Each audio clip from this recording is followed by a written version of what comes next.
everybody. Hi everyone. Jeff. And Steph's. Excellent. What is this one? Well, actually, it's still an adventure. Yes. But not that much of an adventure. It's a maintenance adventure. Right. Maintenance adventure. We're sitting in the back of our truck right now. It feels kind of good sitting up here on the... Yeah. It's a little breezy for sure. So Stephanie, you know what we're doing today? Yeah, we're greasing the grease fittings. Now the correct word is lube. Lubing the grease fittings. Right, but you can say grease. Okay. That's kind of old school there, aren't you? So a lot of people aren't aware of this, but your hitch, and we have a fifth wheel, so we're dealing exclusively with a fifth wheel hitch. And we have the companion B&W hitch, which we did a lot of research, and we found out this is really probably the best, easiest to use hitch on the market.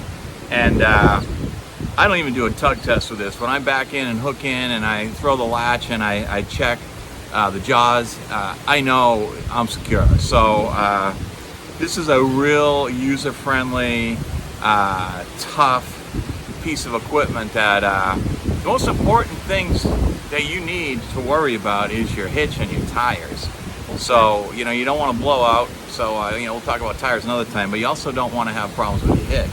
Nobody wants that trailer coming off going down the highway. Right. So, but a lot of people just hitch and go, hitch and go, hitch and go. They never really think about it. But these things need to be lubed. And anytime you have metal-to-metal contact, you're going to need lube. Or as Stephanie says, grease. Right. So, there's actually a process to greasing these hitches, and there's some grease fittings that are hidden that need to be filled with grease, and that's what we're here today to do, to address those grease fittings and show you guys how to do it. So the first thing I do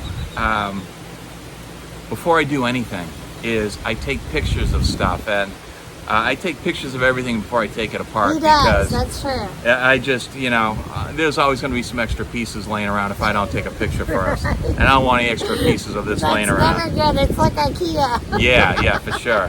So, you know, I usually take about 5 pictures, and I go around and I want to see where everything is and where it's supposed to be when I reassemble it. So let's take a look at this hitch, and I'll show you what I'm going to do here. Let's do it. Thanks, Steph, my assistant. Okay, so we're gonna unhitch or unhook the top part of this companion hitch. And the way that's done is we have a couple of cotter pins here. You pull these out like this. Let's not lose these fellas, okay? So let's put them where we're not gonna lose them. And then we pull out these rods. And luckily these have little chains. They must have put them on there for me. So I wouldn't lose it. Amen. So this thing's a little heavy, so be careful when you pick it up, but hopefully I'm not going to hurt myself here. And or me. let's see how okay, I pull that and this, and that comes up like that, okay? So you can see I've got that up off there. So I'm going to put this down right here, like that. And I'm just going to manually inspect this and make sure there's nothing going on under here, nothing wrong. So I just typically wipe stuff down and make sure, you know, it's not too dusty or dirty before I reassemble it like that. So what do you think, Steph? I think it looks shiny. It's in good shape, right? Yeah. So now we're going to address this whole hitch thing, and what we're dealing with here is this fitting right here. And this is a grease fitting right here. They're also called Zerts. Z-E-E-R-T or something like that, I don't know. So anyway, I like to wipe all the dirt and crap off of there as much as possible, so I have a nice clean area to work with. And plus you want to see that clean grease come out. And I'm going to grease this right here, and you're going to see the grease come out here, hopefully. So let me get this. And Stephanie, look how tan my feet are. I know. And look what happens when I take this off. You still have flip-flops on. I still have flip-flops on. Yeah, me too. Let's see Yeah. mine. Yay, invisible flip-flops. And the nice thing is, this is one of the first times I've had my flip-flops off in almost a year. It felt kind of weird. Right. Yeah. So anyway, we're just gonna put that on the zert or the grease fitting.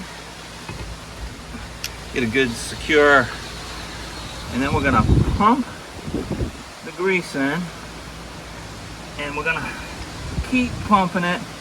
Now, as you can see, there's some grease coming out on this end down here still. You see that?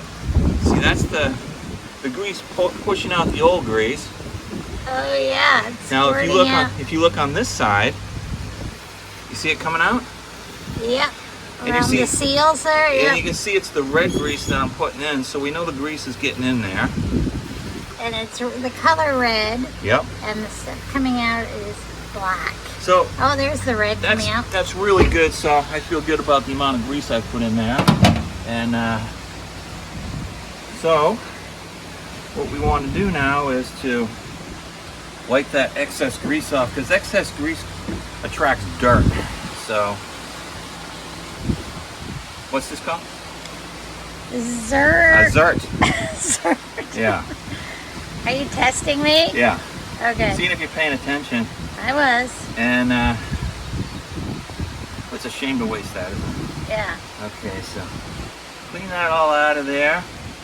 And depending how often you travel, RV, I do this about every, well, this is the second time I've done it since we've been RVing, and A year. yeah, and judging by the amount of grease that came out, it was still well lubed.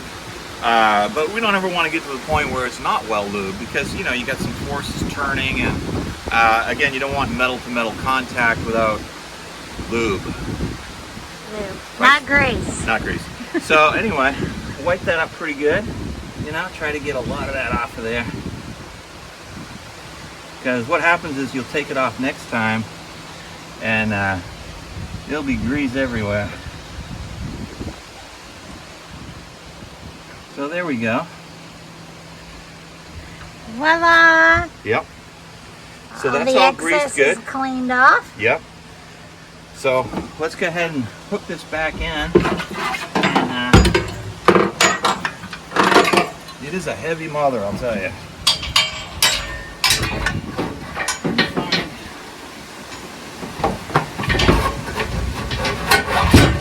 So you'll know when it's seated because these bars will slam down like that, as you can see. So now I'm going to reassemble this, and I'm going to slide these back in like this. And this is the position they were in when I took them out. So I'm going to go with doing it exactly the way I found it. I'm going to slide in my cotter pin, hopefully, like that. So that one's good. Get my other cotter pin and slide this side in the same orientation it was when I took it out. And I put that in there. So it's always good to give it a little tug and make sure you're in. Believe me, if that's not in, we'll find out the first time we go. Uh-oh. So are we done, Steph? What did you think? I learned a lot. We're not done. There's more. Oh, geez, Okay, I so- learned a lot so far. Right. So there is another issue here, and that is the actual jaws on this thing. And let me see if I can get this open. Now, you see these jaws? Yes. You see the old grease on there? Yes. So we are also going to grease this, because this likes to be greased and happy. So we're going to clean off the old grease. There's a little bit up on there. See that, honey? Yes. So we're going to clean that off real good. Get that old grease off there. Now, a lot of people are crazy about getting this thing to the point of being surgically prepared to go into an operating room. That's just not how I do things. So I do a good wipe down. You know, I get the old crap off of there. And again, this is not the first time I've done this, so if you're ever in a park and you're just walking around and observing things like we do, and you get close enough, take a look at people's hitches and you'll see those things haven't been greased maybe forever, you know, because they're just black and rusty and they don't look good and so forth and so on. So, what do you think, Steph? How's that looking? I think they look shiny again. That looks pretty good, right? Yeah. That little bit right there. Clean that out of there real good. And I also always check to make sure, you know, this is real smooth. There's nothing binding up. I know there's no metal fatigue or anything going wrong there. So now I'm going to take my trusty lube gun. Lube. Okay. And I say grease gun. yeah. Actually, technically, everybody calls these grease guns, but we're going to call it a lube gun today. And what I'm going to do is, I like to put a bunch of grease up in here, like this, and just keep pumping some grease on there, like that. Then I'm going to take my finger, and I'm going to just lube all around there, real nice. And I can almost hear this hitch saying, "That feels good, thank you." It's like a hitch massage. Yeah, it's like, thanks. Can you get a little bit around the back there? And, you know, technically you just lube the jaws themselves, but you know what I do? I lube the hell out of this thing, because you can never have really enough. Get it all back up in there and get it all greased real good. What do you think, honey? How's that look? It looks red. Yeah. I love this red grease. And this is good because this is a high temperature grease, and it works on a lot of different applications, so I don't have to have different greases to use on different things, but you just grease that up like that. And when we're hooking in, I put a little on the top even, just because when we're hooking in, I want to make sure that that top piece on the hitch slides over that really nice, and you know, there's no binding at all. So there it is. Great. And wait a minute, I always like to put this back on. Please, yeah. Yep. And there was two good things today. Yeah. We got something taken care of that needed to be taken care of, and I got to play with grease. Yeah. Or as you say, lube. Wait a minute. No, I said grease. Right, okay. So anyway, again, this is something a lot of people don't even understand. There's a grease fitting under there. Now, I don't know, this is part specific to the companion BMW, but I'm going to guess a lot of these have grease fittings on them underneath that one piece. So make sure you take that off and grease that, because you don't want hitch problems. It's an expensive piece of equipment, and it'll perform, take good care of you if you take care of that. So Amen. yeah, so I hope you enjoyed this, and if you have any questions, let us know. And Jeff? In staffs. Excellent. Greasing or Hitches. lubing. Lubing. Adventure. Yes. Take care, everyone. See you guys later. Safe travels. Take care.